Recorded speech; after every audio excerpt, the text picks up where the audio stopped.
This episode is taking you back to a handful of days in 1993. A road trip through the Southwest. Selling costumes at a con. A certain well-known fantasy author revealing her true form. And a room full of Russians.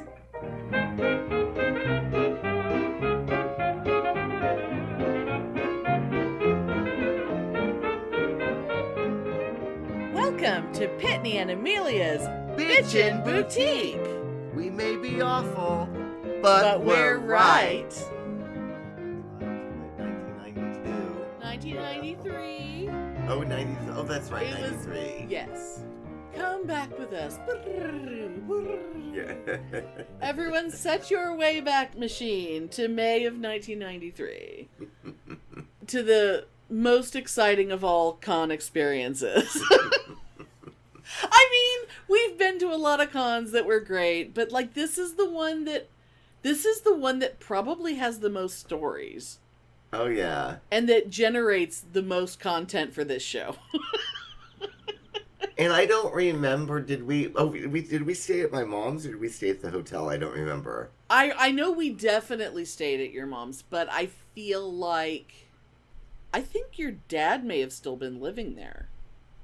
In 93, was he still living there? Oh, yeah. Oh, now that you say that, I think you're right. Yes. Because I know that we stayed there at least some of it, but we probably were in the hotel because, although, God, we were so broke. How do we not remember that? Yeah. No, we couldn't have stayed at the hotel. Yeah, we must have. No, we had to have stayed here. Because you had to pay vendor prices and all that. I mean, we got our badges for free. You know, those high-priced badges of $20 or whatever. Oh, my God. So I guess we should explain. Okay, yeah. So anyway, BayCon 93. So we're going to tell the story because it is such a rich story. And it's kind of the only single con, like one particular one. Well, I guess TimeCon got its own show, but it wasn't the entire show. Yeah. But I think it's the only con that is worth giving it its own episode. I would say, just because I mean, and you're going to realize how many things are all tied into one trip. Because we've told so many of these stories, but some of them I'm not sure if we've really gone into. So we're going to go nuts. Yeah. Oh my God. And I will say, though, about BayCon, like, BayCon it still goes. I haven't gone, but it still goes. Yeah. It's in San Mateo now. Well, I mean, once the Red Lion was no longer the Red Lion, what else were they to do? Yeah, but I will say that BayCon, it was the first science fiction convention I ever went to, and it changed my life. Your first con was a BayCon? Why was I thinking it was Westercon or something? Yeah, it was BayCon 82. Oh, God. And back then it used to be Thanksgiving weekend. And then they switched. Oh, and then they moved it to May. Yeah. And that was the first convention I ever went to. Yeah. And it was like, after that, it was just like, oh my God, I found my people. And that was like the beginning of my real life.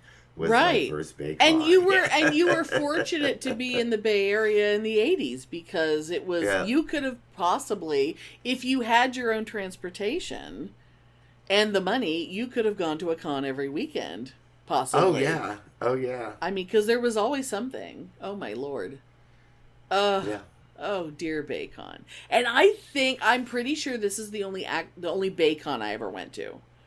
Because, of course, before I left California, I only went to the one-time con, and then we immediately moved. And I didn't go to another con again until you came out to Texas, and we started doing some cons there. But I feel like, because we're talking about May of 1993, so I think, because you came out in 92. Yeah. February of 92. Yeah, right when I was first starting to work at the Simply Awful with, the lesbian couple and whatnot. Oh, yes. Yes. So we were fucking broke, but you were still, I mean, you had moved, your most significant of exes, you had moved in with him already because you weren't doing all this in your apartment at Lavaca by the drag. Oh, that's right. Yeah, I had moved in with him, and yeah, that's right. And you were deciding that you were gonna go into business for yourself, making costume stuff and selling at cons. And this was the first con we were in the vendor's room. And it's funny because that is the one con I made the most amount of money at. And it was and and it was, I remember, like, I really didn't have that much stuff, and the quality probably wasn't as good as it was later. But the audience was there for it. But the audience was good. Yeah. And you knew that market more than you knew the Texas market. Yeah, I made more money at that con than I made at any others. God, I wish. Now, had I been doing that here in the Bay Area, I would have made a lot of money. Yeah, because there were more events and more people. But unfortunately, Texas, when when like a big con is 400 people, it's not the same. Jesus. know? Yeah. And the thing that we found, and we didn't know this until literally today, you guys. So we found, I was looking, because I wanted to double check dates and things, because I will be very big on dates. But I wanted to make sure of the dates of BayCon 93, and I found there's a lot of sort of wiki type websites that are all fandom and con related stuff, and people just uploading their shit.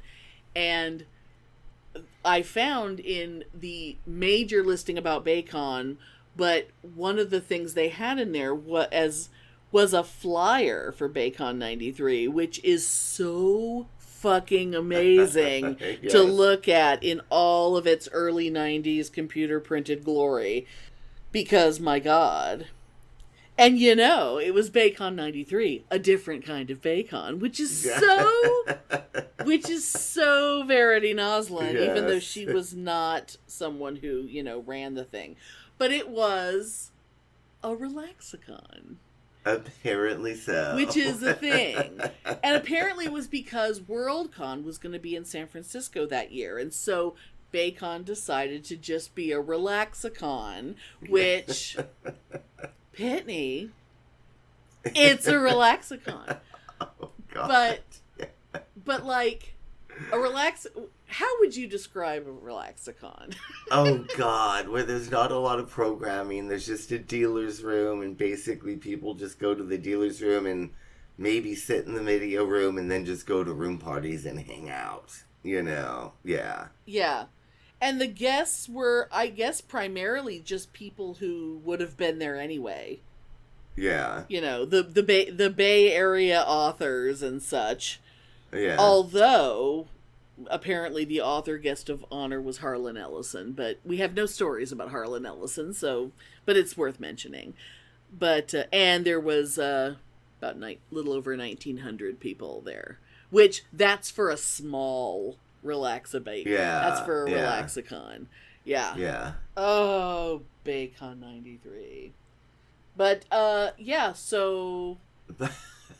you had decided to vend, and so you had been working really, really hard on making a bunch of shit, and towards the end of your making a bunch of shit, that was when I get involved, because I was always the thread cut, the pleat pinner, the thread cutter, the button sewer on her. Oh, yeah. And things like that, because you hate hand sewing more than anything in the world. And so, looking at the calendar and knowing that we left. Okay, so everyone set your Wayback Machine for May 25th, 1993, which was a Tuesday. Yeah. And actually... so we're going to be, the previous days leading up to it, starting that weekend, the weekend before was frantic finishing of things. Oh, frantic sewing. Yep. I mean, I do remember though. I remember the white shirts that I had for that con, and it was like this coarse,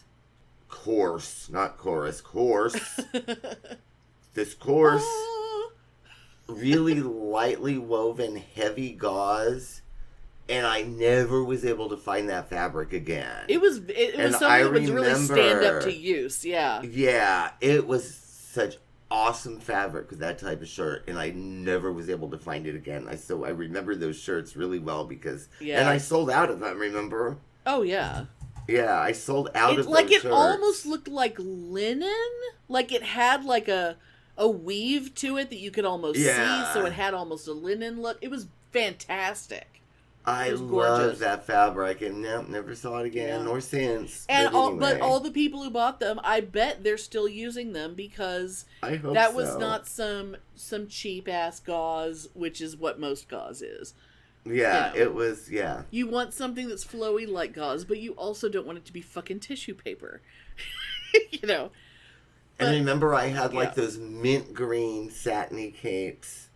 It was like the textured satin. Oh yeah, the kind of like a brocade kind of. Yeah. And then I had the black capes, and anyway. Had I started doing my headbands yet?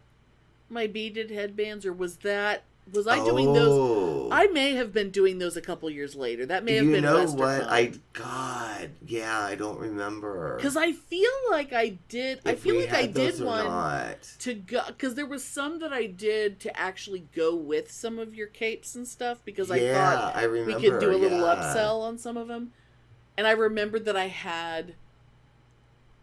Because my thing was scouring like the jewelry area of a thrift store, and anything that could be busted apart, like a hair clip or an old necklace or whatever, to get at the weird beads and dangly metal bits and whatever. And I found one that was like shaped like a leaf. I remember doing a headband that was very elfin, and I just basically would use like trim like you would put on, something like that you would just buy ready made in the fabric store, but stuff that was like sort of woven or like embroidered looking. And I would take a small strip of that and I would sew beads all over it, and I would dangle stuff from it, and then it would be like ribbons to tie like behind your hair, or you could wear it as a choker. And I could totally see myself doing that again, just making shit. But I had forgotten about that. I hadn't thought about it in so long. I totally forgot about that. Yeah. But I don't know. But I really feel more like I couldn't have gotten my shit together fast enough to have them ready for BayCon. I probably didn't even have the idea until I was sitting there at BayCon, and we were selling so well. Yeah. But I had that. I had the pouches and the hats, and then I had the little velvet pouch necklaces, which I still have one somewhere. Yeah, you had like things to carry crystals in, or to carry a little mad money or whatever.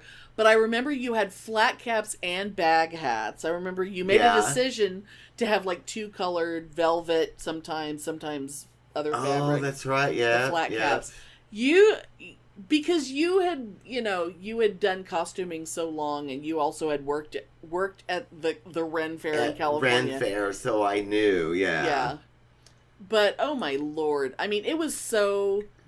It's always a good environment to be at a con in California if you want to sell Ren Fair shit.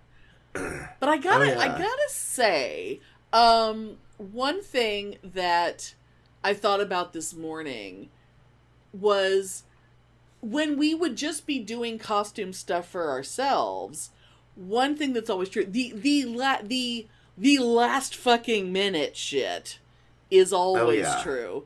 And it was true for this too. I feel like I must have spent at least one night during that weekend beforehand at your house so that we could sew into the night. But Oh, I'm sure. I don't remember, but I'm sure. But I do remember that I brought my packed suitcases and stuff to you at least the night before we left. Uh-huh. Because the main thing that I know is that I worked a full shift on Tuesday and you picked me up at work. Yeah. And that's when we got on the road. See, I don't remember that at all. But I remember that because that is why. So here's a little overview of the road trip. Yeah. Austin to El Paso. Yeah. El Paso to San Bernardino-ish. San Bernardino was the plan. Yeah. That was the intended. And then the third day was San Bernardino to San Jose. To San Jose, and if you've ever gone on Highway 10, you know that that's a hell of a drive. But I will say, but back to the costuming thing. Oh, it sucks, and it's a bunch of fucking nothing, too. Yeah. Yes. It's nothing, but when it's not nothing, it's fucking amazing. Yeah. But I will say that when you're working on your own costume, sometimes there's some hand sewing that you leave for, you're going on a long car ride to the con. So and it gets done in the car. So you might as well be sewing buttons on your shit in the car. Yes. Oh, yes. But this trip, because we were, trying to be all profession, whatever, I think we had everything done.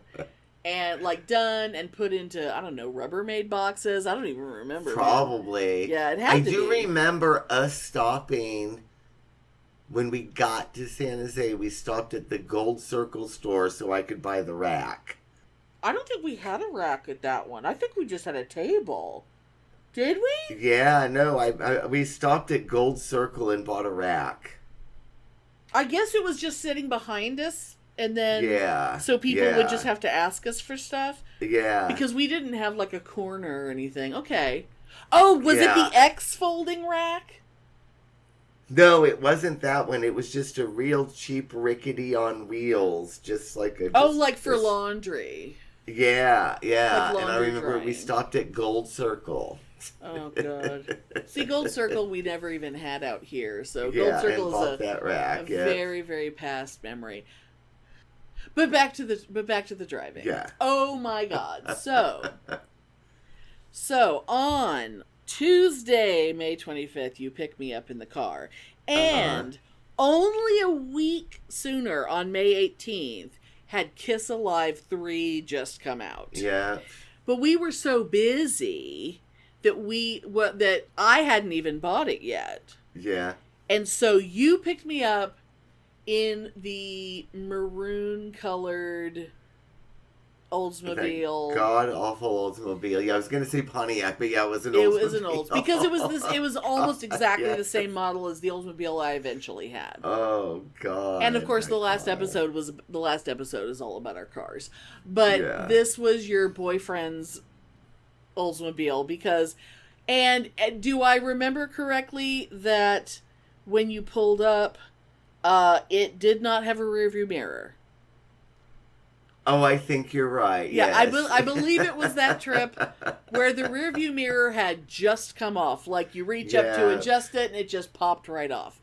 And we didn't have money for epoxy. We didn't have time for that shit. We had to get on the road. So we just drove for 3 days without a rearview mirror on a road trip. And blasting Kiss Alive 3, which is such a good album. Oh God! And I could have gotten an atlas out or whatever, but so that people could be taking their maps out and follow along. But I remember that, because you have to go, if you want to go west on 10, you have to kind of go down to San Antonio first.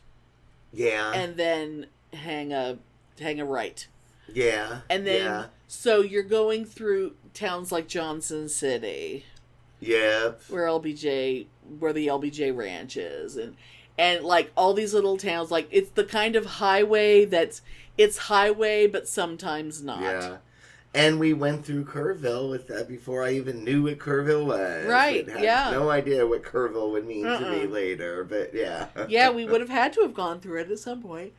Oh my God. Well, I shouldn't say we didn't go through Kerrville, but we went by Kerrville. There was an exit to Yes. Kerrville. There would have been, yes.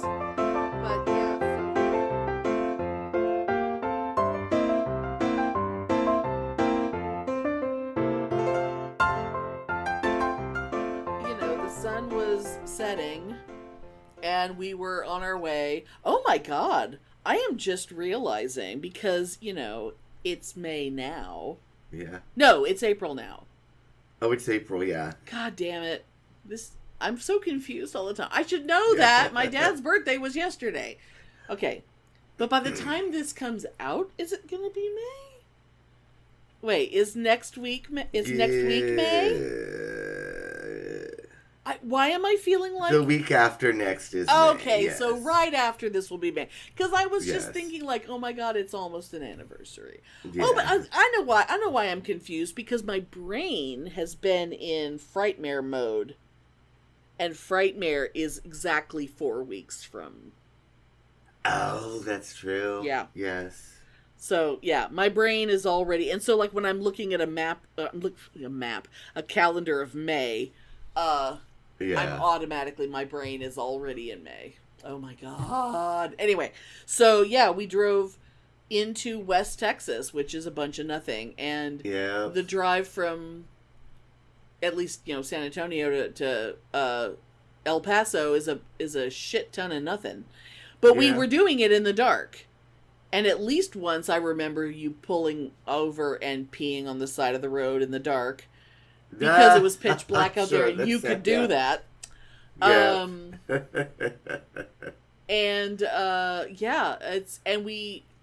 I specifically remember, because that was my first time, this was my first time being in El Paso. Not long after this, would have been when I went to visit a friend who had moved to Las Cruces, which is right next to El Paso. So, no, I don't remember. I mean, obviously we stayed in some cheap motel. The first cheap motel we found because we were so tired. Because it was like 2 a.m. Yeah. I remember because you know how my brain is. I always remember weird things. I specifically remember it was just pitch black, and so we couldn't see anything. We couldn't like look around and see where we were in relation to anything. Yeah. We just saw a motel, pulled in there, went to sleep. And I think we just sort of got up as early as we could because we had to drive across 3 states the next day. Yeah. We had to drive all the way to San Bernardino, so we didn't sleep long. But I do remember 2 things. I remember getting up in the morning, looking out the window at our motel, and going, ugh.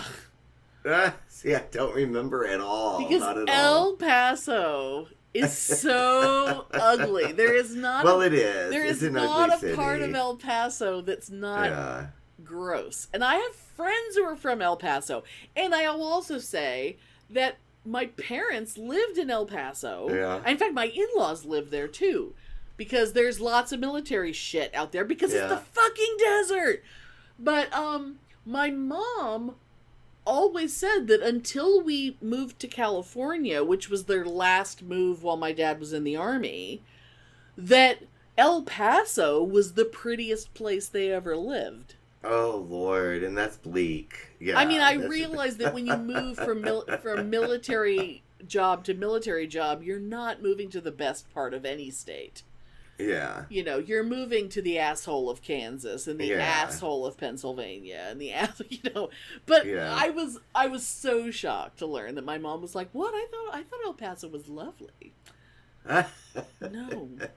It's hideous. Oh, see, I don't remember the hotel at all. And I don't remember, obviously we stayed at a motel in San Bernardino too, and I don't remember that either. Actually, I don't think we actually made it to San Bernardino. Because we were so fucking tired. Probably, yeah. Yeah, that next morning, I remember we just sort of went to a 7-Eleven, gassed up, got some, a piece of fruit and some caffeine for the road, and we just took off and drove. Well, because of the way El Paso, that west part of Texas kind of tucks itself under New Mexico. Yeah. So you're already halfway across New Mexico, but you're still leaving Texas, driving across half of New Mexico. To Mexico. And then all of fucking Arizona. Yeah. But New Mexico, not worth mentioning. Although eventually I did, know people out there and visited there a bunch. But I have 2 memories from Arizona. I will do the second one first. Okay. Because I don't remember at all. You're going to remember things that I tell you, though. Maybe, you may not remember this. Because when we woke up in in El Paso, it was nice and cool. It was early in the morning. We're in the desert. It's nice. When we stopped for dinner in Phoenix, I believe it's possible it might have been 120 goddamn degrees. Oh, God. And we stopped at a Sizzler. Oh, did we really? Yes. I don't remember that at all. I don't know why I remember. See, this is why my brain is weird. My brain chooses... and I've always loved the Sizzler, so yes. It was very exciting to go to a Sizzler. Yes. But I remember, because... but I think we didn't open the windows because it was so hot. I don't remember. But I just remember getting out of that car and the heat coming off of the pavement. I just have a visceral memory of that. But the best part, and I remember thinking, it makes no sense that there are people living here. Yeah. If you don't have to, why do you live here? Yeah. This is not habitable. But I mean, it's not like there's wonderful rivers and stuff flowing through Phoenix. Yeah. I do not get it. But earlier in the day, we stopped at an incredible roadside attraction because we had been seeing signs. Oh, was it The Thing? The Thing. It was The Thing. It was The Thing. So you see signs when you're on Highway 10 going west. Yeah. You start seeing the signs in Texas, and it'll be things like, The Thing. What is it? Yeah. Big question mark. Very, famous Monsters of Filmland type and then there are only 112 miles to The Thing. The Thing! And it's we're not the only people. I mean, obviously, this is the greatest ad campaign anything's ever had. Oh, yeah. And when we tell you that The Thing, when we tell you what you see when you stop to go see The Thing, oh, God. it's worth every penny of the 50 cents a piece that we paid. No, was it 7? No, I think it may have been 75. God, I don't remember it definitely was less than $1. Yeah. But you go into your little roadside, convenience store. Yeah. That's a Shakey's without the restaurant probably. And, they have tchotchkes and whatever to buy. And then there's a door at the back and it's step through here to see The Thing, pay at the counter. And you gives them your money and then they let you go through that door. And you basically walk out the back of the building into this lot that has 3 trailers in it. Yeah. And you follow footsteps. I love The Thing so goddamn much. I love this. Now I'm hoping I still remember all 3 with the contents of all 3 trailers. So you walk into the first one, and I believe the first one has some old antique stuff. There was a vase they were claiming was from the Ming Dynasty. There was all these just stuff to look at. Yeah. Things. There were things in there. And there's always signs everywhere being what is this thing? Just everything is. See, I don't remember any of that, but I do remember when we finally saw The Thing. The Thing itself is. Yes, I remember that, but I don't remember the rest of it at all. Amazingly not a thing. I mean, technically it is a thing. It's an object. Yeah, it's just... It's not what they think people are going to think it is. I mean, some people probably think it's a thing, but the second room had, old cars, that were allegedly. Oh, wait, I do remember that. I specifically remember one saying, they say that this Rolls Royce once belonged to Adolf Hitler. That's thing right. Is, I was just gonna say, I remember like seeing Hitler's old car. But the sign, the thing is, we can't prove it. Which is like, God damn it! I love these people. This is totally worth all 75 of the cents that I paid to get in there. I do remember that. I remember Hitler's car. Yes. And then you go into a room that has some work by a local artist, which was a giant cage that was and life-size carved wooden figures that was representing a torture chamber. Do you remember that? No, I remember it. And then there was like a statue that was supposedly like from, I don't know, the Baroque period or whatever. And it was like this very porcelain looking thing. And it was like a guy from like the shoulders up, and he looked like he was in agony, but and it was like, oh, here's a very old statue of a man being tortured. And the thing is, it's like, I'm not sure. You know, it could be torture, it could be something else. I mean, you know, you don't always know. But then at the end of that room, big signs, arrows pointing down. Yeah. The thing, here it is. You made it. You're going to see the thing. Do you want to describe what the thing is? I don't remember it well enough to be able to describe, although it is very disappointing. I've been talking a lot, so you describe as best as you can remember, and I'll tell you that you're wrong. All I remember was just some sort of like, maybe was it like an ape costume or a wolfman costume or something? That's all I remember. Is that what it was? I remember just being like, oh. It was fantastic. Yeah, remember. There was ape-like features. I don't think it was a costume. I think, okay, what they wanted you to think was that you were looking at some kind of mummified remains. Some like old, ancient remains. And that it was holding a baby. Do you remember that it was holding a baby? No, it's laying in like this big coffin thing. And of course, you know, ancient remains always perfectly laid out straight. Because that's, you know, because that's natural. And holding a child. Except that it clearly, the proportions were complete. I mean, I had only just a couple years earlier gotten my bachelor's degree in anthropology. Yeah. I know a mummy when I see one, and I also know a humanoid when I see one. Yeah. And this was not either. So it was kind of apish, humanish, apish, holding a baby that was not correct proportions. Like, a baby has an enormous head compared to its body. This was like holding a doll. Okay. Of a doll of an adult.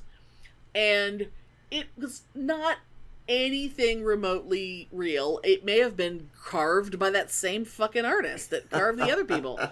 But it's in this amazing, like, bright yellow wooden thing with glass over it. It's like, oh, here it is. And you walk up and you look down into the thing and you're like, okay. Yeah. But my God! I remember being unimpressed, but I barely remember it. But I do remember the Hitler car, yeah. But did you love it as much as I did? Because I don't know if you did. I think I was amused at the time. I have told so many people to go see it. But I don't remember. Yeah, I really don't remember it at all. I remembered the car that you mentioned it, but that's all I remember. Yeah, there are dozens of people who've on road trips going through there who have stopped. I mean, they might have stopped without me telling them to, but I've said, oh no, you absolutely must stop. You will never get that chance again. you have to go. Yeah, I do remember, though, driving back from this trip, because you remember you flew home. I flew home, and you drove back with the Fabulous Steve, right? With the Fabulous Steve, and I remember him wanting to stop at the thing, and I was like, no, you do not want to stop at the thing. We are not stopping at the thing. Oh, my God. I do remember that. And I was like, no, he ends up moving to Arizona. Not all that far from the thing. He probably felt a kinship with the thing and the Sonoran I guess Desert, so. and he just had to, But it's near Tucson. You can Google it. It's on the Roadside America website. Everyone, I highly recommend, if you're on Highway 10 in the Tucson area, please stop and see the thing. I wonder what it costs now. You think it costs $5? I don't know. Maybe $2, maybe.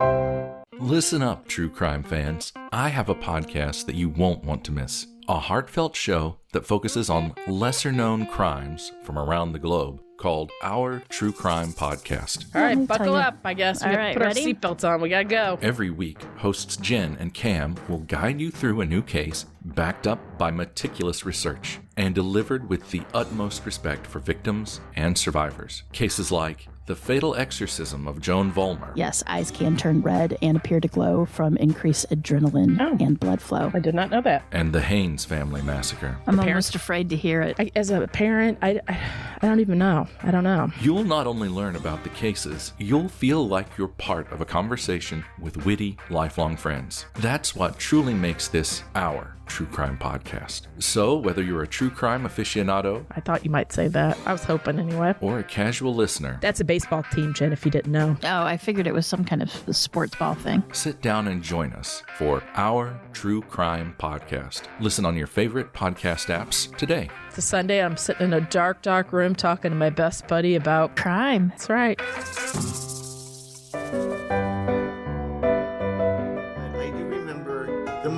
The main thing I remember about that trip is just how scary the car was. Oh, because the car was... I remember always having bottles of transmission fluid. Yeah. Because I would wait for the transmission... Like the light to go on or it start acting funny? It would feel like it would come out of gear, and that's when I knew it was out of fluid, and I had to go put fluid in because it had a leak. Right. And we always had to wait for it to cool off a little bit because you can't just go pouring fluid onto a hot engine. So I do remember, waiting for it to slip out of gear, and that would be my thing to pull along the side of the road and put... Yeah. And you did drive more than I did because of the scariness of it. I wasn't used to driving that car. So I remember driving some, but not much. Yeah, and I do remember the steering wheel would fall out of its socket, and you had to kind of oh, God, lift it and push it back in its socket. God damn it. That and the lack of rearview mirror. It's a wonder we made it. We could have had a cop chasing us, and we wouldn't know because we had no goddamn mirror. It was... And that night, driving into California... Oh, I remember because you have to stop at the border of California, and they have to ask you if you have any fruit. Oh, that's right. Yeah. And I think we might have had a banana. Yeah. Or an orange or something that we bought that morning in El Paso. Did they take it? I don't remember. We probably had to give it to them, yeah. Yeah. And then, oh God. Which actually reminds me of when I was a child and we were moving to California and we were stopped on our way in and asked if we had any fruits or vegetables, and we actually had a box of canned vegetables in the back of the car because the movers failed to pick up one of the boxes out of the house. But that was okay, right? That was okay, but we didn't know if it was going to be okay, so my mother was explaining, and they were like, yeah, canned are fine. Trucks go through here all the time filled with I was like, God damn it. But fruit flies, very, very big deal. Yeah. Especially in the 80s. But when I came out here... Oh, that was in the 70s, though, yeah. you know, when I came out here, 5 years ago, there was no, the border, it was all closed. You just drove through it. God, that's so weird. I can't imagine how they managed to control the... Yeah, it was just maybe closed. Maybe it's just right through. giant planes flying constantly over the whole state, just spewing malathion day and night, and in just a fine mist and well, they used to do that when we had the fruit fly epidemic. Yes! Remember that? When it would eat through the paint of your car. And I remember the malathion planes. Ooh, I thought it was so exciting. I wish they would. Malathion was... We were there at exactly the right time. We lived there at exactly the right time for the malathion and the fruit flies. Oh, I wish they would do it again. I would go out there naked and lay under the plane if they did. Oh my God. Come on, chemicals. But anyway, so we drove into California as the sun was setting. I have a very distinct memory of driving towards like the basin where Los Angeles is, because there's all these valleys and things, there's all these hills and valleys, and because of the angle of the setting sun, we're driving towards Los Angeles. The sky was a particularly odd shade of olive green. And yet we continued to drive toward it. Because if this had been a movie, that would have been a sign to turn around. Yeah. And not go that way, because clearly there's some disgusting shit in the air, and we drove as far as we could manage, but we didn't quite make San Bernardino. Yeah. And I think if we had made San Bernardino, the next day would have been very, very different. Because if I remember, let me look on a map real quick, because this was one of the things I didn't check. Yeah, because I do vaguely remember that. I remember trying to make San Bernardino, and then not, and we decided to stop at a hotel, right? Yeah. And I do remember that. So, like, the location of San Bernardino in relation to other things. So, I'm looking at San Bernardino, I am zooming out. Well, no, it's still on what I'm going to call the wrong side of Los Angeles. Because here's what we didn't really factor in. We were just looking at, like, mileage and how far did we think we could get in a day. Yeah. So, because San Bernardino is actually east of Los Angeles. Mm-hmm. And so the first thing that happened the next morning is we get out, we start to drive, and we immediately find ourselves trapped in morning rush hour traffic in the Los Angeles area. See, again, I don't remember at all. I do not remember that at all. And we decided at one point, all right, we're gonna just make a bold move, and because our plan was to stay on 10 and then go up Highway 5 to head north. But we were like, nope, we're gonna go even crazier. We're going Pacific Coast Highway. And we went to Malibu. Yeah. We drove all the way to Malibu and went up Highway 1, which for people who don't know, I do remember that. Yeah. This is literally a highway on like the edge of a cliff pretty much the whole way. Oh, but it's fabulous. It's awful to drive, but it's a great view for your passengers. Yeah. A lot of it is, one side of the car is like a sheer cliff face going up, and the other side is a drop and the fucking ocean. Yeah. And it's fucking beautiful, and it's amazing. And I feel like whenever I think of that, my brain associates that area with the album The Headless Children by Wasp. Because I believe that's what we were listening to that morning. Probably. Yeah, that's at the time is, probably. And then, of course, the drive from Los Angeles to San Jose takes about 8 hours. So since we hit rush hour in LA that morning, guess what we hit in San Jose? Yeah. we hit afternoon rush hour, which was, great. Yeah, but I do remember stopping at Split P. Anderson's.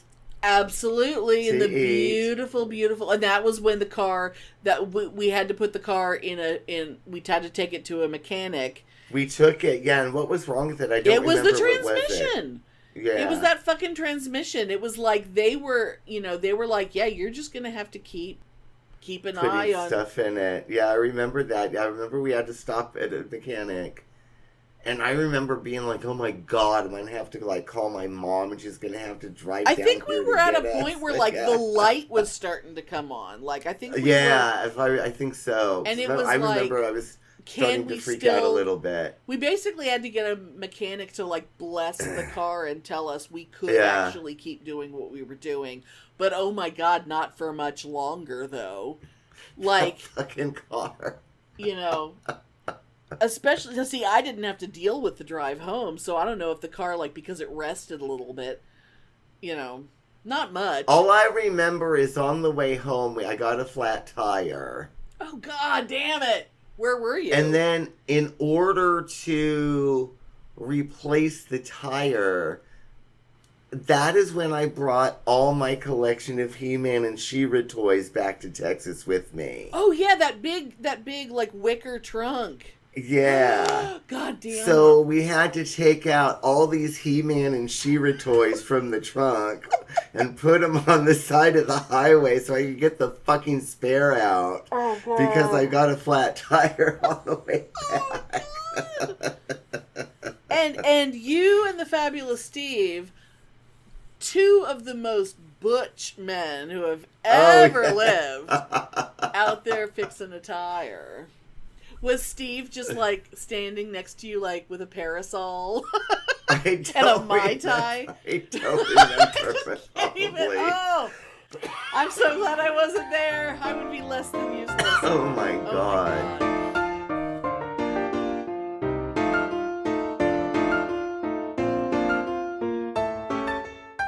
But then we got to San Jose and we stayed in the house where you are at this very moment. Yep. Your ancestral home, which is blocks from the goddamn red line. Yeah, and that's right. The asshole was still alive, and the asshole was here when you were here. Yeah, that's right. And the reason why I remember that is because I remember him more from that trip than from any other time that I was ever at that house. Because, obviously he would have been there for, say, your graduation party, because I was there for that.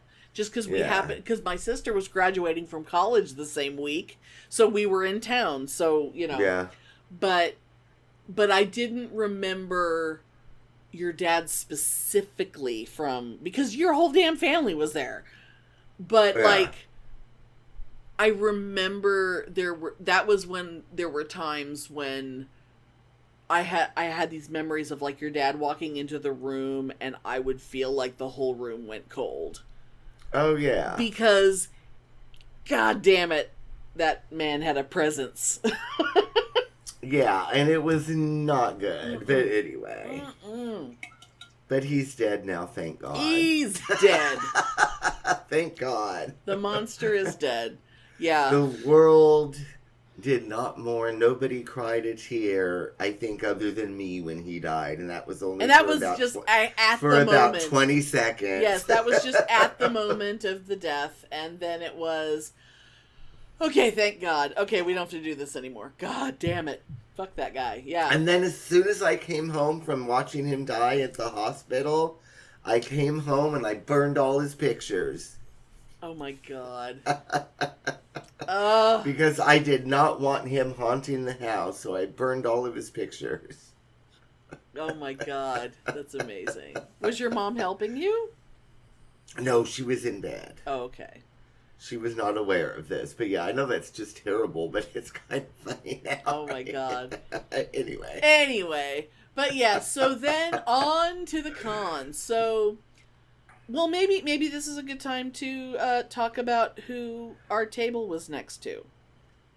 Oh, God, yeah. So I remember, yes, our table was... And if I remember right, she was not there the first day. Didn't she not arrive till day two? Her little assistant, or whoever it was, who for some reason was wearing like a space camp uniform. Yes, yeah. And I was just like, look at the little lesbian. Look at the little butch lesbian in her space camp outfit. That's very von Lichtenstein, because von Lichtenstein had a space camp uniform. Did she go to space camp? I don't believe so, but I would have done anything to go to space camp. I was so so we had the dubious honor of being right next to Marion Zimmer Bradley. And truly at that time, we did not know. I mean, we were like, "Oh my God, this is the coolest thing ever! This is crazy." Because what we would because she learn, was like fantasy royalty. Yes, you know what I mean. I mean, my God, everyone knew the Mists of Avalon. Everyone knew that shit. Yeah, and we would soon learn, from being actually in her presence, that she was the world's biggest cunt. Oh, she was mean, unfriendly, ungracious to her fans. Yep. Oh, she was just this mean, cranky old hag, yeah. And specifically, her cuntiness towards us was related to when we got our con badges. Like, now you go to a con, you get a wristband. You used to get a badge with your name on it. Oh, yeah. And she got mad because we had nicknames and not our real names, No, right? it was your business name. Okay. Because we were vendors, so it was like your business name, and then our names were below it. But she saw the business name, which was Starchild. Yeah. And she was like... She thought that was like your pseudonym, and she gave you shit. Yeah, because I remember her saying that, what's wrong with people aren't using their real names anymore, something to that effect. I remember that. Goddamn bitch. So. Oh my God, yes. So I'm gonna share just real quick. I did not check with these friends, so I will not identify them. But I'm going to read some things that other people I know, without any prompting for me, said about Marion Zimmer Bradley. Oh, fabulous. I also recommend anyone, if you want to find out even more about her, go to her Wikipedia page and find out how disgusting she and her whole fucking family were. Oh, yeah. So, oh, yeah. I have a friend who is an author. She has published quite a few books, both nonfiction and fiction. She is fucking fabulous. We love her so goddamn much, and someday I hope to bring her on the show, but I've never been able to talk her into that. So, she's not, she's not the most... She's getting better. Just moments. Anyway, so, blah, blah, blah. Okay. If I'm going to have writer's block, I might as well spin it as something useful, but in truth, I'm afraid I've lost it again. Like I did back when that horrible harridan Marion Zimmer Bradley told me not to waste my time, or hers, it being far more precious, on writing. I didn't write a thing for 3 years, until 1999, when I started the fanfic that 10 years later became blah, blah, blah. And blah, blah. But, yeah, she was a teenager meeting one of her literary idols, and she had just won, like, an award for writing, a short story or something in school, or it was like a UIL thing or whatever, like the competitive, scholastic competitive stuff we have out here in Texas. And she was... meeting her idol and telling her, I'm a writer too, and I just started writing this award, and that cunt was terrible to her. And she even, around this time, my friend even, because she also has a blog as an author, it's a very common thing. So she also had written her full story on her blog about what a cunt Marion Zimmer Bradley is. And one day she posted, "Holy crap, Marion Zimmer Bradley's daughter just messaged me on Facebook to tell me thank you for the blog post that I wrote about that whole thing and how she was grateful to hear someone talk about, in quotes, the woman I knew, not the grand legend." Oh, how fabulous. Yeah. So the daughter loved the fact that somebody publicly said her mother was a bitch. Yes. A horrible, horrible bitch who was trying to talk other writers out of being writers. And another friend who absolutely was like a huge fan of Marion Zimmer Bradley's books. Yeah. Posted, like, later that same year, interestingly, "Well, I did not know that Marion Zimmer Bradley helped her pedophile molest children, including her own daughter. I have a few books to put away and never read again. Be right back. Time for a Silkwood shower."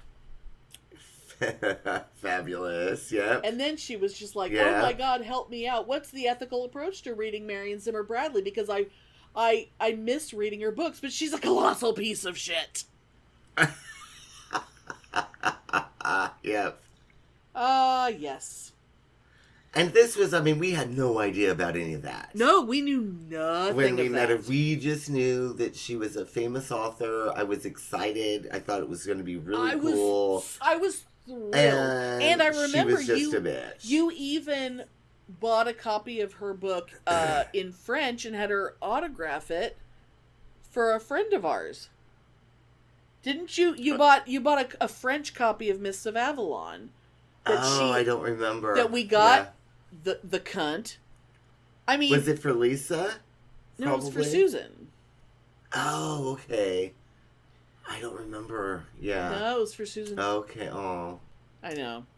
But anyway. Yeah, because one of our friends who's gone. Yeah. Yes. Yeah. We have a lot. We were talking the other day about it. It's like, damn it, we have a lot of friends that are gone. We've lost a surprising number of people. I mean, considering, it's nothing compared to, say, like, the Fabulous Steve and his generation, but we still have lost a hell of a lot of people. Yeah. And it's not only to substance abuse, it's often to other things. Yeah. But god damn it. Yeah, but Marion Zimmer Bradley, giant horrid cunt. Oh yeah. And so, sitting behind every time I think of BayCon, I can only see myself behind the table with all the wares on it, and to my right, at my right hand, is the cunt and her little assistant, her little miniature astronaut assistant. And if I remember right, she really didn't get that much attention. She really didn't have that many people coming up to her table. Although, the thing about because her, by that point, she was at every fucking con, though. I was going to say, she was at every fucking con. She lived in Berkeley. She was even at TimeCon 84. Yeah, she was really involved. But she was no one then. Yeah. So I don't know why she even bothered to have a table, because at a Relaxicon. She was everywhere. Now, she would have probably drawn a really big crowd if she had been, like, in Nebraska. Right, because they didn't see her every other week. Yeah. But she was just a fixture here. So it's like, why do we even have a table, bitch? Everybody knows you and nobody cares anymore. And she wasn't at her table a lot. Like, she was off, molesting someone or whatever. Yeah. Who knows what she was off doing? Murdering small children and drinking their blood. I don't know. Yeah. Horrible woman. But I do remember that she... the time when I looked up, and who did I see coming into the dealer's room but Tricia von Lichtenstein. Oh my god. And I instantly dived and hid under the table. Yes. And Marion was there, and I remember she was very scandalized by that, remember? By the fact that you vanished. That I was hiding as under if the table a trap door had opened. And you just went, boom. And I was just like, Well, hello. And now you only got to hear the voices, but I cannot... Yeah. I believe it was Tricia's friend who was with her, who I didn't... I mean, Tricia didn't know me. No, She didn't know me, so it was safe for me to just pretend like, oh yeah, here I am with a friend, exactly. and we're selling things, and she had no idea it was your table. But, oh no! But I believe she wouldn't have even stopped had she known. No, but I do believe she bought something, if I remember. Yeah, they bought one of the pouch necklaces, the mini pouch necklaces. Yeah, even though her friend. If you've ever, when listening to the show, if you've ever heard me sneer penny velvet. Yep, it was that bitch. It was that bitch picking up hats, putting them down, looking at prices, and being like, penny velvet. And I wanted to be like, bitch, where the hell are you getting velvet for a penny? I want to know. Right? Velvet fucking costs. There's a reason why velvet things are expensive, because you cannot. The average. And and I do remember that velvet was not cheap velvet. No, it was like velvet. It was velvet with like heft to it. You know, it wasn't like upholstery velvet, but it was fucking. It was nice. Yeah. It was really nice and beautiful colors. Oh, but this was all while I was hidden under the table. Yes. It's like, oh, well, thank you for your... And if I remember right, they did not buy a membership for the con. They just bought one of those, like, you pay, like, a couple dollars and you get a pass just to go through the dealer's room. Like a one-day stroll So I knew that they weren't going to be there, so I wouldn't have to deal with her afterwards, you know. They bought the pass for the quick scan. Yes, they did. They bought the pass for the quick scan.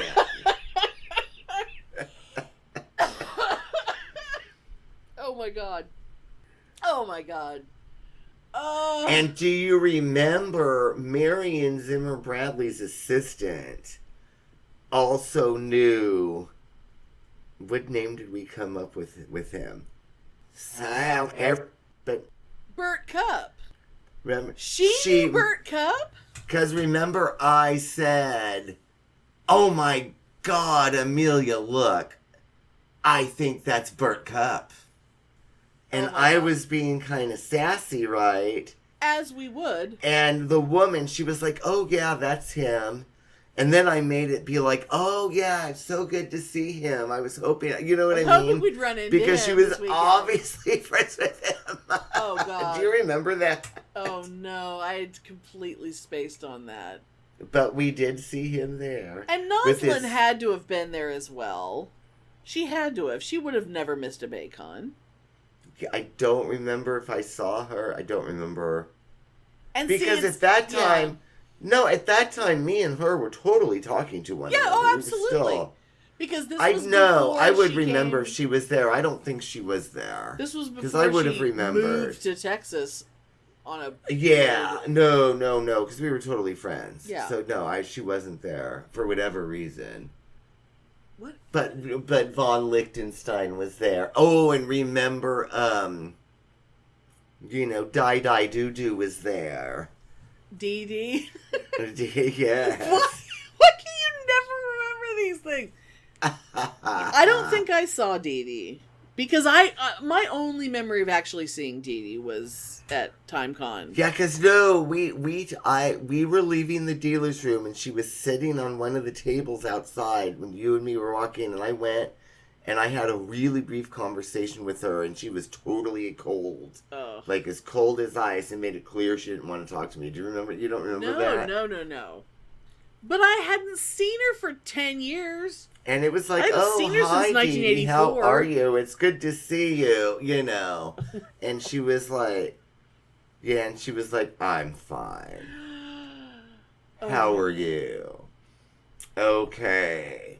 Yeah, I mean, just cold as ice. Well, she hated me anyway, because she used to refer to me as that faggot. So the only reason I even said hello to her is because I walked right in front of her. You hadn't seen her in a few years or whatever. And I'm sure she called Von Lichtenstein and was like, guess what? Yes. I ran into that faggot. He asked about you. Jesus Christ. But little did she know she had been mere inches from you earlier that day. Oh my God. Oh, isn't that fabulous? Was there anything else? I should have reached out and like grabbed her leg or something. You know, from under the table. I feel like that BayCon, yeah, it had to have been, because there was a period where there was a guy that I met, because this was pre-Feely and Elle, you know. Yeah. There was a guy who was just like a really good looking guy with like really long hair and a beard, and you know, he very, very much of the type that you would see at a con and Ren Fair and whatnot. And he and I wrote to each other a few times, and there was talk of him coming to visit me, but that never happened. Oh, that's so cool. I don't remember. Again, I don't remember somewhere that at all. I have a picture of him because he sent me a picture. But I do remember he worked like in banking somehow, but he was also Wiccan. And I remember making maybe he stopped. Did he buy a cloak? I don't know. I just remember talking to him and flirting with him and us exchanging, because I made a joke in writing back to him when we were talking about what, you know, our jobs were. I remember making a joke that he would, something about him being a financial wizard. And that, I don't know, that might have been why I never heard from him again. I don't know.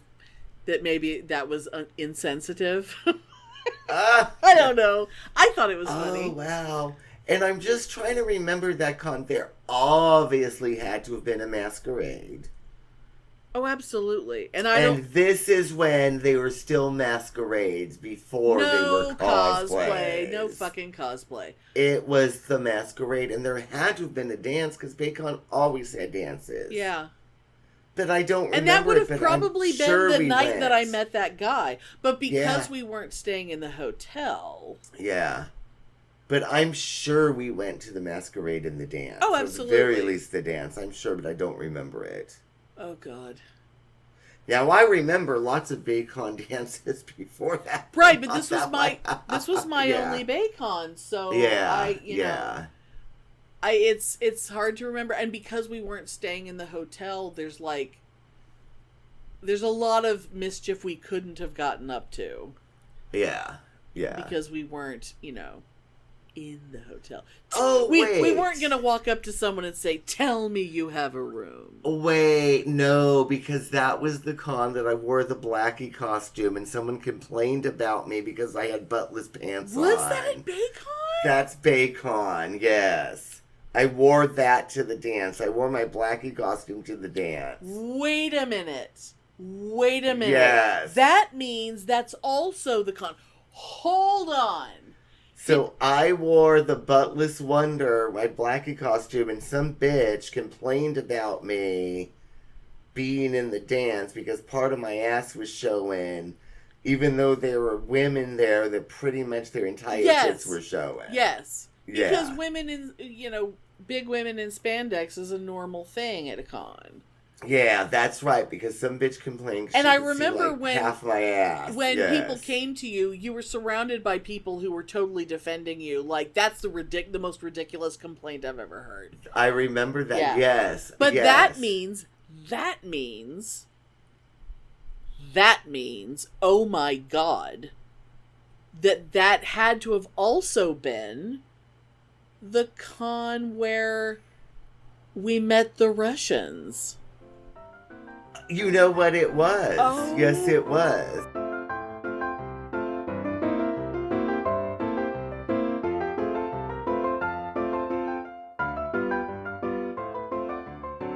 Remember we were hanging out with Dell. At the pool.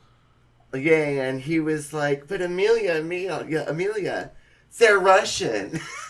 Yeah, okay, yeah, this is going to need some explaining. So, and if I remember right, I remember He gave one of them a drunken blowjob, if I remember correctly. Well, he threw a room party. Yes, oh that's my God. Right. My belief that we did not get up to hijinks is so wrong because this was the same con.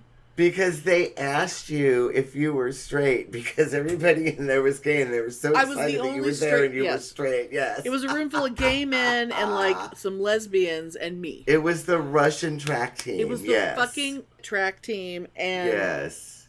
Oh, my God. Yeah. That's right. It was, yeah.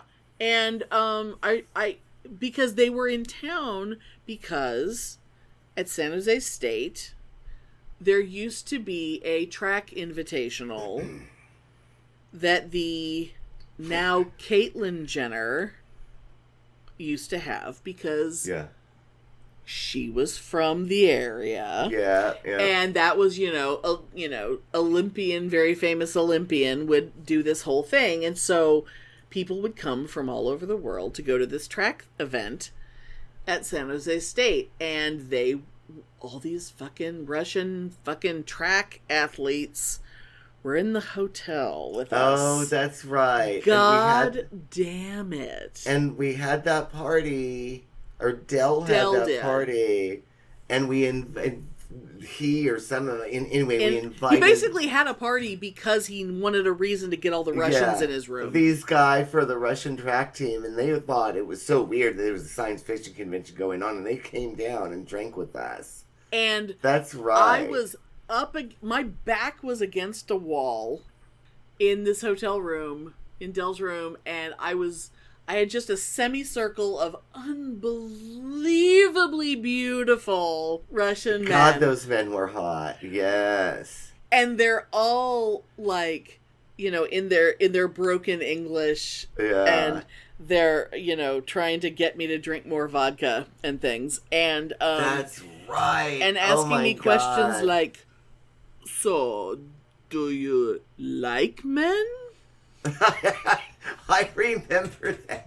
And I'm like, well, as a matter of fact, I do. They were so freaked out because they were at a totally gay party in the middle of a sci-fi convention. And I'm sure they were like, oh my God, what the fuck is America like? I could have had my fucking pick, man. But I was not. Right. I was not. I didn't know my power at that time. I did not realize what a babe I was back then. And Dell claimed to have given one of them a blowjob, but I still wonder about the veracity of that. But let's just say that it was true. And odds are at least one of them at least swung both ways orally. Well, just like Phil Anselmo. I mean, it's hot Russian athletes in the early 90s. Someone's at least bi. Oh my God, but I remember Dell. I remember seeing, like, Amelia, they're Russian. But they're Russian! Like, oh my God, they're Russian. I mean, that would have been so much foreskin. That would have been a lot of foreskin. I know you wouldn't like it. But, how unusual. I'm the one who brought up foreskin this time. I forgot it. Yes, because I was wearing the black. I was wearing the buttless wonder. Yeah. So we definitely went to the dance because that was, I don't remember what I was wearing when you were dressed like that. I don't think I was in a costume. Wait, I might have just been slutty. That was the Mona boots. Fuck! That was the peeling Mona boots. It couldn't have been the same night then as the party, because I could not have been wearing the Mona outfit. Yeah. Yeah, because that was... Oh, God damn it. It was at that con, the peeling Mona boots. The fucking... Yeah, we must have just gone into someone's room to get dressed. Yeah. Because I had pictures at some point of me... You know, how there's always a picture by the hotel room door next to the mirror and the bathroom. Oh, yeah. Because the light is always good right there in every hotel room. God damn it. Because, that's right. That was the Mona boots. I know we told that story not that long ago, remember? Yeah, that was when we were talking about thrifting. Because those were thrifting. The fabulous boots that with every boots that at one time had been elastic. The vinyl would fall off. That was just disintegrating with every step. God damn it. And you drew a giant mole on me, and my hair was a ponytail that was divided into multiple braids. Yes. And I was hideous, but I went with it. And then I clearly was not wearing that at the party. So that had to be the other night. No, absolutely not. The other night. And I definitely was not wearing the Blackie costume at that No, God. Party, no. But that was all that con. Yes. God, it's all coming back now. It's all coming back. Oh, God. Wow. Fuck. Amelia, they're Russian. I remember, running down hallways with the Russians. I remember the party spilling outside that room, and I don't know if they were, hoping to find more booze or something, but I don't know, but I remember they were really friendly. They were so nice. They were really having a good time because you knew it was they were I don't know what the fuck is going on, but we're in America and we're just gonna have fun. They got away from their handlers. I mean, I can't.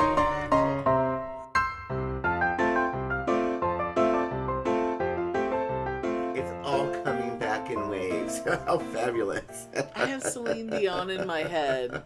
Because it's all coming back to me. When you touch me like this. Oh, God, by the way, speaking of me singing, so, yeah, we officially have the third request for our live stream video musical extravaganza. Oh, God. So we're going to have to practice up some filk. We have to figure out how to do it without a guitar, though. Well, you could play. You honestly think I can still play the guitar? I haven't picked up... you used to could. I know I used to could, but I am not picking up a guitar and trying to play it for the first time live on the internet. That's not happening. That's true. I don't have a playable guitar here. Even though I promised my therapist I would. But maybe I could find the karaoke version of Band from Argo. Do you think we can find... I wonder if I could find a party machine, but you'd have to keep it there because I'd never be able to fly it home with me. A Magnus chord organ. Oh, God. Yeah, maybe. Let's see what I can come up with. Because as long as I know the keys... They have key buttons there, and I know little bits of piano. I do have that crappy guitar. Maybe I could probably learn how to play Band from Argo because I think it's only 3 chords. I think we could just do it without musical accompaniment. Yeah. Except for maybe a kazoo. And we could have my mom in the background. No, we're going to be in my hotel room. We're totally going to be in my hotel room. Oh, yeah, that's true. We're not going to do it here. Dude. And we might actually, is it near me where I could pick it up? That would be really weird if it was. Yes, it is. We might actually, do you remember what the thing that we weren't able to do at Oh, yes. The purple whitening toothpaste. Yes. We were going to do this at last year's Frightmare, but we didn't. So I will be bringing 2 small tubes of purple whitening toothpaste. Fabulous. And we're gonna try it on camera at some point during that weekend. Yeah, we will do some film. Yeah. Everyone knows it's Leela. I actually... I think I may write a special commemorative filk for the occasion. Oh, yes. Because I'm really good at that. Yes, you are. Yeah, so... Now, were you the one that wrote, How Do You Solve a Problem Like Javanka? Of course not. Or was that from the book? I don't think it was from... I don't think it was from the Cosmic I thought that was Filker. one of the ones that you wrote. I don't think it was from Cosmic Filker, but it may have been from one of the other ones around that time. Okay, but you didn't write that one. No. For some reason, I was thinking you did. Okay. I didn't write that many. I only wrote a handful. But I still remember the ones you wrote, you know. You know what? I think we went to a Filk Sing at that BayCon. Because I remember performing at a Filk Sing, and it had to have been in California because we don't really have the Filk Sings out here like we do there. I remember performing Highway Cafe of the Damned at a Filk Sing. Oh, it had to have been that BayCon then. Oh my God, we did everything. We did everything there was to do. We did everything except bed some hot Russians. I know. If we had a room. We could have brought him home to my house. Yeah, if I remember right, I was sleeping in the garage. I think I was sleeping in a sleeping bag in the garage. Okay, yeah, I don't remember. It was so, yeah, probably. That's why I would run into your dad in the kitchen. It's like, ooh. Oh, I'm sorry. At least you didn't catch him pissing in the sink with the door open. I mean, I would have loved to have seen it. Wouldn't it have been wonderful if we could have been there the day that your parents fought over the coffee pot, and we could have witnessed it? Oh yes. God damn it! I mean, it would have been terrifying, but it also would have been fucking hilarious. Anyway, thanks for listening. If you enjoy our show, please take a moment to rate and review us wherever you listen. If you send us a screenshot of your review, we'll send you a Bitchen Boutique sticker. Everyone loves stickers! Please subscribe or add us to your favorites wherever you get your podcasts. Subscribers get new episodes first and are also more attractive. Drop us a line anytime at PitneyAndAmelia@gmail.com. We'd love to hear from you. And then I flew home, and then you drove home with a fabulous Steve and had a flat tire. Yep. BayCon, dear BayCon. Fabulous. Oh, I'm so glad we remembered the Russians and all that. Yes, I know, because I was fabulous.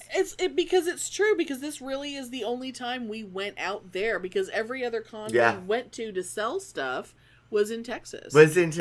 Yeah. Damn. Ugh. You know, and BayCon is coming up in a few months, but I'm not gonna go. No. Because we're going to Because I'm sure it's not going to be the same. It's going to be boring. You know what I mean? It's not going to be the same. the Red Lion. It's not the same people. That's okay, yeah. Fuck Marion Zimmer Bradley and her whole fucking family. Oh, yes, anyway. And Penny Velvet. Penny Velvet. Isn't that a Lionel Richie song? Yeah. Penny Velvet. Yeah. What am I thinking of? Was it Penny Lover? Oh God, I don't know. Penny Velvet. Okay, anyway. I think we can stop recording. So let's stop recording.